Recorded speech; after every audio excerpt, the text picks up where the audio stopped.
Next up, Russ and I are going to take a look at the 4K comparisons of Heat and find out if it really is too dark. But there's a flip side to that coin. You have to like, subscribe, click the notification bell, and make sure you watch all of our future videos. So Russ, we're back with another 4K comparison. We are, and this one's a controversial one I've been hearing. Yeah, there's been a lot of chatter on the interwebs about Heat and the 4K release, the 4K transfer. We're not exactly those big hotshots that are getting anything sent to us in the mail. We don't have any Not yet. Yeah, we're not yet. I mean, we're not getting anything in the mail to where people are like, hey, check this out and tell us what you think and review it like a week ahead of time. So at this point in time, I don't even have Heat yet. Neither do I. And I know that some of you said that it was a little bit dark. I sometimes wonder if when I hear stuff like that, it's like maybe one review said that and then a bunch of people are just parroting it. Like they didn't actually watch it themselves. They're just like, oh yeah, I heard it's dark. And then everyone's like, yeah, that shit's dark. So I don't know what we're about to look at. Of course, we're just going to look at a comparison of JPEGs. Well, I am over fucking well. The Heat that's arriving on Tuesday, August 9th, is the Director's Definitive Edition. That's what it was called. So that's what's out on 4K. It's this Director's Definitive Edition, not the original Blu-ray that came out. So he kind of got it, remastered it, and put it back out again.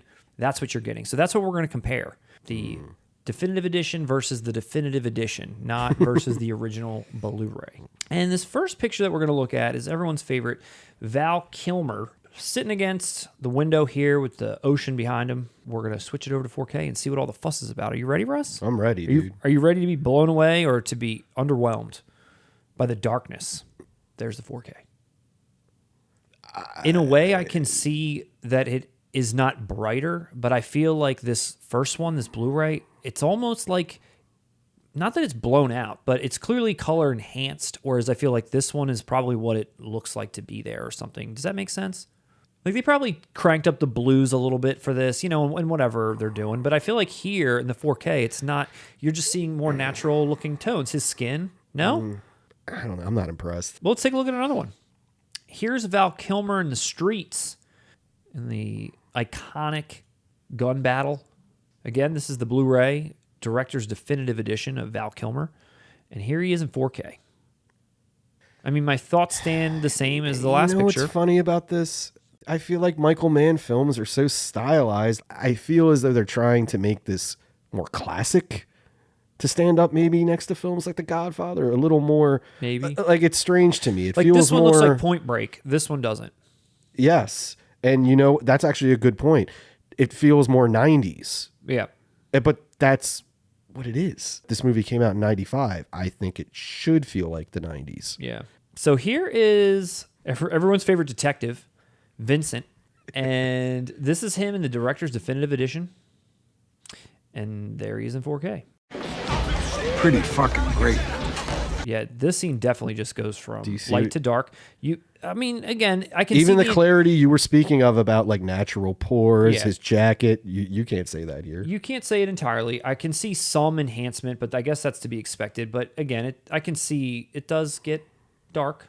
Here's Val Kilmer and Tom Sizemore outside of the beauty salon, and this is another. It's very colorful. You got a colorful. The beauty salon. It's right there. It's the beauty salon.